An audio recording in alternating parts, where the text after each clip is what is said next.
Alright, magandang tanghali mga katikalon. Eto, magluluto tayo ngayon ng gulay. Gulay muna tayo ngayon mga katikalon para iwas high blood. Puro karne. Yan no, healthy living muna tayo. Ilonggo yan mga katikalon. Lutong ilonggo. Munggo na may sahog na konting baboy. Tapos lalagyan natin ng gulay.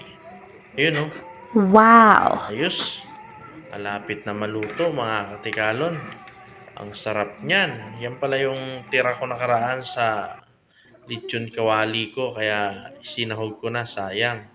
Alright, ayan oh. Let's eat. Kainan na.